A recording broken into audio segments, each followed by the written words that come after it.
నమస్కారం. ప్రతాప్ టెక్ బ్రీఫ్కు స్వాగతం. ఈరోజు టెక్ వార్తలు.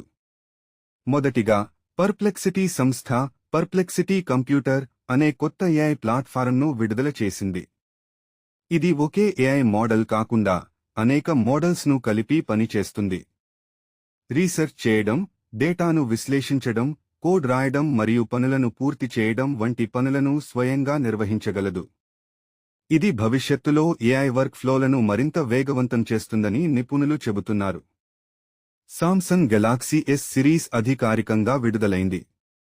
ఇందులో ఆధునిక ఏఐ ఫీచర్లు, మెరుగైన ప్రైవసీ ఆప్షన్లు మరియు జెమినై, పర్ప్లెక్సిటీ వంటి ఏఐ సపోర్ట్ ఉన్నాయి. స్మార్ట్ ఫోన్ వినియోగాన్ని మరింత తెలివిగా మార్చే దిశగా ఇది పెద్ద అడుగు. అడోబ్ ఫైర్ఫ్లైలో క్విక్ కట్ అనే ఏఐ వీడియో టూల్ ప్రవేశపెట్టింది. ఇది వీడియోలను ఆటోమేటిక్గా ఎడిట్ చేసి మొదటి డ్రాఫ్ట్ను వేగంగా సిద్ధం చేస్తుంది. ఆపిల్ భారత్లో తన స్వంత డిజిటల్ పేమెంట్ సర్వీస్ను 2026 మధ్యలో ప్రారంభించేందుకు ప్రణాళికలు సిద్ధం చేస్తోంది. కిండ్రెల్ సంస్థ సమగ్ర సైబర్ డిఫెన్స్ ఆపరేషన్స్ సెంటర్ను ప్రారంభించింది.